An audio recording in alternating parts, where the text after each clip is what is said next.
never had a better friend in the White House. So it is my high honor and distinct pleasure to introduce to you the President of the United States, Donald J. Trump. Thank you.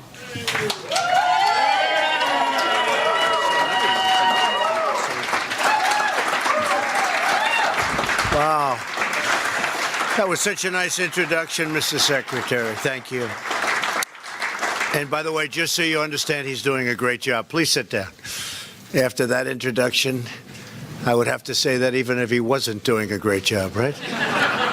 But he's a fantastic person who has committed like I've never seen. And you know, he came out of defense, and they weren't happy about it. That's always a good sign. You know, when they're not happy, when they are happy, you know you picked the wrong person. But they were not. They're still not happy about it. Thank you very much. Where are you? Here you are. Thank you very much. Beautiful. And thank you, everybody, for being here. This is a tremendously important group of people to me. America's veterans, these are special people.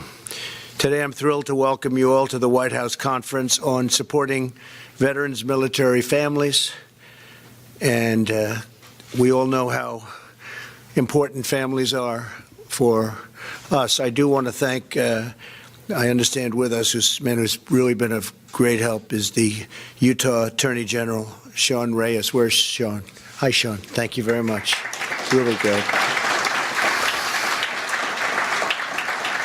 Earlier this week, our nation celebrated Veterans Day, and we also marked the 100th anniversary of the armistice that ended World War I. It's a beautiful, beautiful and important day. On Sunday, I had the immense privilege of visiting Suresnes Cemetery in France to pay tribute to the brave Americans who laid down their lives for our nation 1 century ago, 100 years. We will never forget what these heroes did to win, and when they did, the war and to secure peace. To everyone here today who has served our country in uniform, and to every veteran and military family across our land, I want to express the eternal gratitude and thanks of our entire nation. Delivering for our great veterans requires strong partnerships at all levels of government. That is why we are so grateful to you, the state, very important, and local community leaders. It all doesn't work without you. It doesn't work without you. From around the country who are participating in today's very important conference.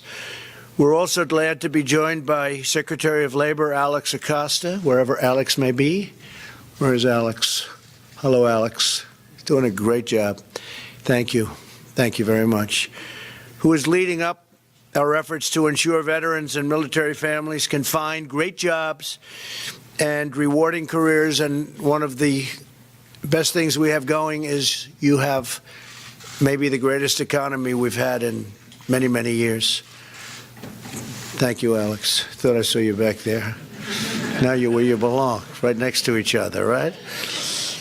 So I want to thank all of the people that are making this economy go. We have so many people working so hard, but it's booming. And veteran unemployment has reached its lowest level in nearly 21 years.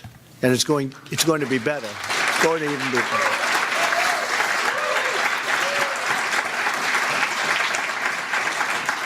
And that number will be better because if you look at the various statistics, African American employment is the lowest level in history. Hispanic employment is the lowest level in history. Asian employment is the lowest level in history. Women, 65 years. So we have to do better for the veterans. I think 21 years isn't the same. I have a feeling that the next chart that comes out, they'll be right up there too. But this is the lowest in 21 years. Since day one, my administration has also taken bold action to reform the Department of Veterans Affairs and deliver our veterans the care they so richly deserve, working very hard on it. Last year, I signed the landmark VA Accountability Act, which, as you know, by accountability, that ensures us the right to get rid of in a very nice way or a very rough way, any way we want. But the Secretary probably is a rough way, and that's okay. That's okay too, Secretary. Those who mistreat our veterans, and they are going to be held fully accountable. This was something that for, I would say, 4 decades, they've been trying to get it approved. Sounds easy, it's not. I love the unions, we love civil service, but they didn't make this one easy for many, many decades. We got it done. We're good at getting things done. Since my inauguration, we have removed more than 3,600 government employees who were not giving our vets the care or respect that they deserve. In June, I proudly signed into law the most significant VA reform in half a century, called Veterans' Choice. Everyone knows what that means. Now, if a veteran cannot get the treatment they need from the VA in a timely manner, they can see a private doctor. They don't have to wait 12 days or 20 days. I heard horror stories like you wouldn't believe during the campaign when I was campaigning. And I appreciate the Secretary saying that it was a very major part, the veterans, of all of my speeches. I don't think I left them out of one speech, and I made plenty of them. And they were at the top. And now we're really producing, I think, far greater than anyone would have thought possible. Since I took office, 2.2 million veterans have been able to receive the care they need outside of the VA system. So there's no more waiting on lines. Literally, people were waiting. You know better than I do, but they'd be waiting 3, 4, 5, 6 weeks in some cases to see a doctor.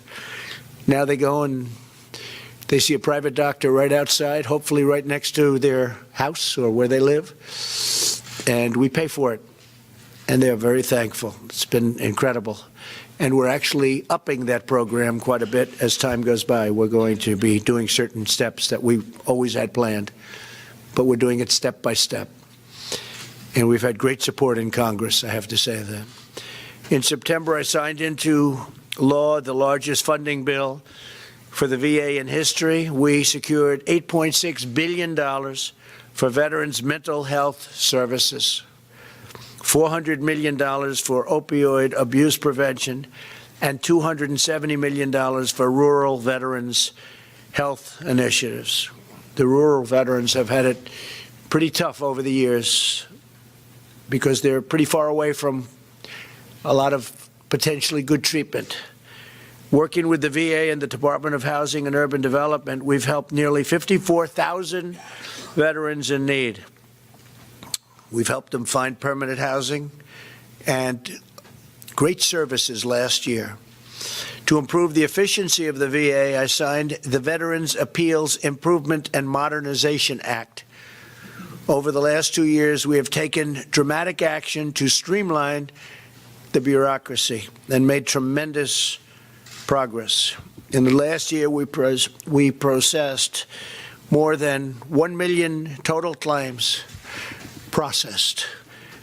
Total claims at the VA, along with 85,000 appeals decisions, the most in history, and 62% more than the previous year, which is a record. Nobody's ever seen that kind of an improvement. Since I took office, we have reduced the average claim wait time, such a big factor in what we're doing, wait times, by nearly 25%, and that number is going to go substantially better with a little more time. We opened the promised White House VA hotline, which has already fielded more than 150,000 calls and emails from our veterans when they have a complaint, a problem, or in many cases we receive compliments for what's happened in the less than 2-year period. It's almost 2 years, can you believe it? But it's still less than 2 years. In January, I signed an executive order directing the Department of Defense, Homeland Security, and Veterans Affairs to ensure seamless access to mental health care and suicide prevention resources for veterans. Tremendous, hard to believe problem. Hard to believe, actually. With a focus on the first year after separation from military service, when a lot of bad things can happen.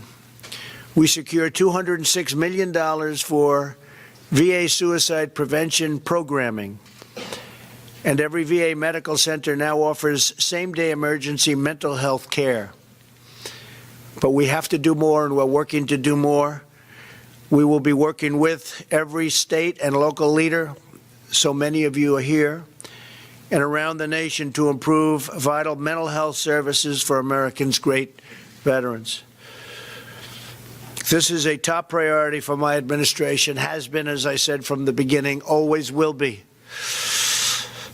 Until we get it right, and we're getting close, and once we get it right, we're going to keep it right, because it can go bad just as fast as we fixed it. So we're going to keep it right. Pretty soon, that's what we're going to be working on, Mr. Secretary, just keeping it right. We're getting to a point.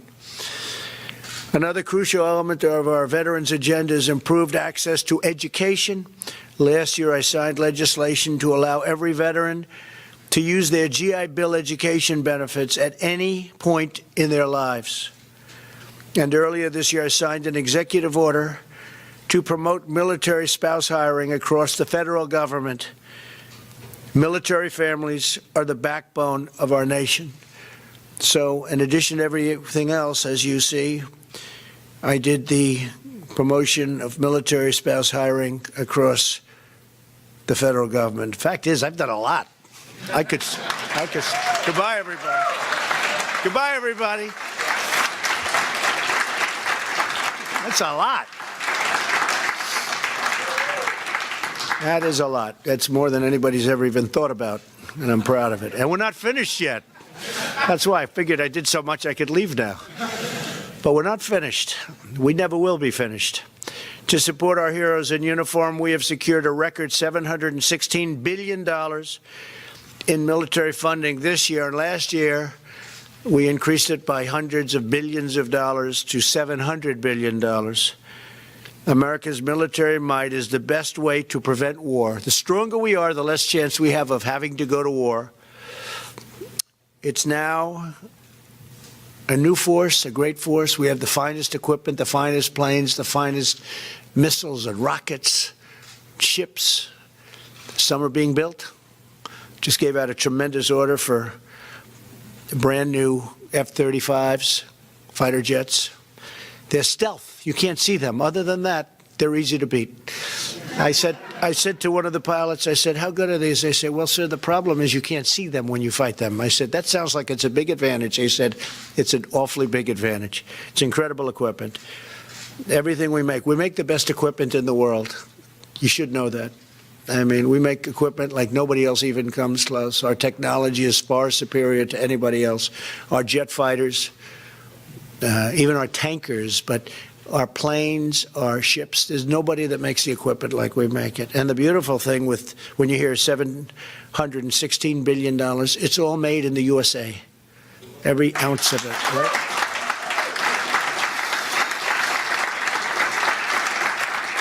And we will soon have the greatest and most prepared force, military force, anywhere in the history of our country, by far. And that's what we need. It was becoming very depleted and very tired, and you people know probably better than anybody in this country what was happening. It was not good, and now it's really good.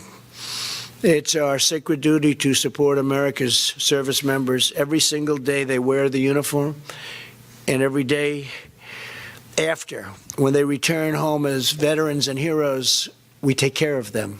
That's very important. And they really appreciate it. I think nothing I've done is more appreciated. I think we've done a lot for a lot of different groups, but nobody's appreciated it more than the vets. I see that when I go out, when I make speeches, and I meet people backstage and on stage. I think the vets maybe more than anybody else appreciate what we're doing for them. So together we will honor those who defend us. We will cherish those who protect us. And we will celebrate the amazing heroes who keep America safe and strong and proud and free. I want to thank you all. You're very incredible people. I know the job you do. I know how hard it is. I know what you've gone through, especially before we came into office. What you went through was incredible. Horrible in certain ways. But I know what you went through. And it's my honor to be with you. And God bless America. Keep up the great work. Thank you very much. Thank you.